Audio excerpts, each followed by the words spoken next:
Lexington Locals, and today we're at Lexington Singapore School with one of the founders, correct? Yes. The founder. Yes. So, Karwei, and why don't you tell us what, everything, why did you start the school? What's your background? Oh, nice. And first, thank you, Beth, for doing this. Oh, pleasure. I'm very glad. And Kyle, too. He's standing behind the camera in case you don't know. Thank you for doing this.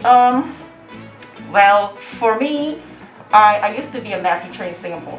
Oh, okay. Yes, and I was a stay-at-home mom for many years. I guess my story is not unique. I guess many local businesses start their business this way.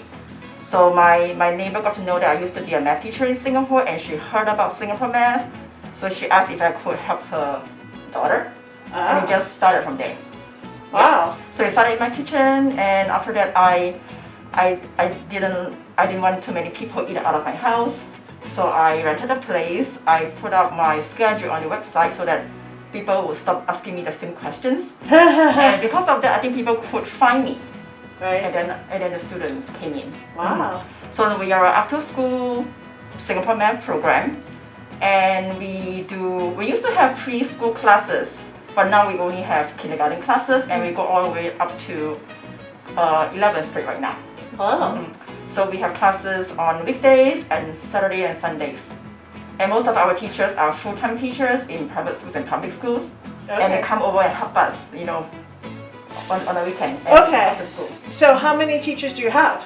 Right now we have around 20 teachers. Wow. We're a big team, and I like it because we come from very diverse background. Uh-huh. For me, like I know my strengths, but I also know my weaknesses. Uh-huh. And I like it that I'm working with this team of very diverse and very caring teachers, and they just bring different things to do the whole program. Right. So is Singapore math a different way to do math? Oh, that's a very good question. I grew up in Singapore, and for the longest time, I thought that is the only way to do math. And I have never heard of Singapore math until I came to the United States. Okay. Yeah, so I came to the States around maybe slightly more than 10 years ago. It was really interesting. People would say, oh, where are you from? I say, I'm from Singapore. And they would say, oh, you must be good in math. I said, that's not why do you say that? Because there's Singapore math. I said, what is Singapore math? Then I started to realize that Singapore does indeed have a unique way of doing math that many countries do not have. Yeah. Mm-hmm. So what's the secret? The central philosophy for Singapore math is problem solving. Okay. Yeah, and students, whether they can add or multiply quickly, are all given challenging problems to assess when they are young. But one thing is giving students challenging problems. The other one is to give them the tools for them to tackle those challenging problems. Uh-huh. And for Singapore math, we have this heuristic called bar modeling, where we draw to break down a problem into its smaller pieces so that the students can move on to the solution. And this heuristic is called bar modeling, which if you think about Singapore math, you associate with bar modeling. Okay. And by forcing our students to actually draw to break down a problem, we are also trying to encourage them to read the problem twice. Because very often when students read a problem, they read it quickly and they assume what the question is already asking. Okay. So by getting them to draw, we get them to read again and get them to go a little bit deeper into the question to make sense before they move on. All right. Yeah. So when you say you give them a problem, is it like a word problem, or is it just sort of like a math problem? 3 times 7 times 14 equals what? I would say most of the time it is a word problem. It is you have to read, because reading is different from comprehension. Mm-hmm. A lot of times we read but we don't comprehend. So a lot of those words require you to really comprehend and make sense, and of course to persevere. Because a lot of times our students also just give up when they see something that is hard. Yeah, so word problem, and also the essence of problem solving is that the problem has to be unfamiliar. Okay. Yeah, so a lot of times students, when they see something that they have never seen before, they will be like, oh, I don't know this, I've never learned this before. But the essence of problem solving is to give them a problem that's unfamiliar and they are like confident or okay to try it. Yeah, so essence of problem solving is unfamiliar problem and then have the courage to try it. If it is a hard problem, but they have already seen it before, and you only change the number, that's not called problem solving. Right. That's right. called exercise. Right. Right? So yeah, so in our program we do problems that focus us on conceptual understanding, and also the other piece will be on problem solving. That means questions that you have not seen before. Okay. So for every age. For every age, starting from kindergarten. Okay. Yes.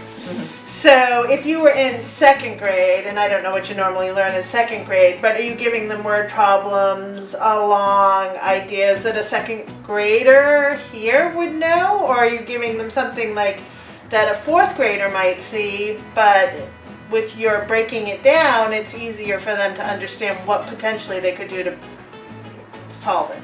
For us, we follow the Singapore method, and we also follow the pacing that is in Singapore.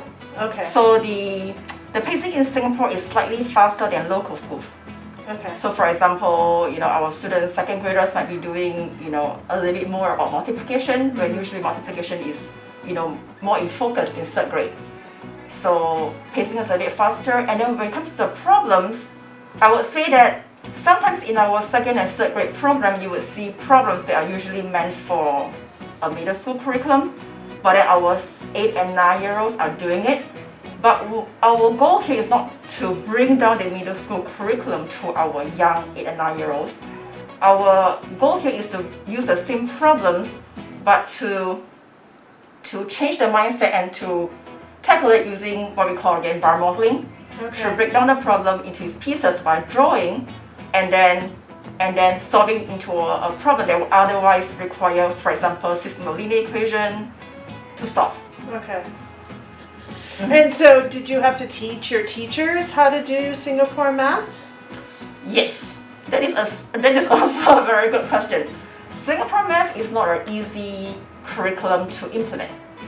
There are many private schools and public schools in America that adopted Singapore math, but some years later they don't use it anymore because it is very hard to implement the program. So for me here, I try my best to share what I know with our teachers here. And like I said earlier, most of our teachers are full-time private and public school teachers, so they already have the foundation. So for me, I'm just sharing what I know. Yeah, and one thing good about our teachers is they're very motivated people. I really enjoy working with them, and because they care so much about our students, it's very easy to talk to our teachers. And a lot of teachers actually spend a lot of time, dwelling into the curriculum and making sure that they really understand before they deliver it to our students. So I cannot do it alone. We have to have a team, and it is not enough that only I care. The whole team of teachers must care. So I take a lot of pride and I take a lot of joy in working with our team of teachers. Yeah. That's nice. So as far as students go, so if your kids don't like math, do they appreciate how you do it here? Like, can you sometimes kids are afraid of math, right? Like it's something that they become afraid of. So does this help them become less afraid? Some kids like our program because, like I said, we draw a lot. And some kids, they really like that drawing piece. Show me what you mean by drawing. Draw me something like, sure. If you were doing do simple math. Okay. So what do you mean by drawing something? Okay, so let's say Amy has maybe 2 more than Bob. Okay. And then together, oh yeah, they have I don't know, 14? 14, yeah. Sure. Okay, all right, whatever. Okay, so how many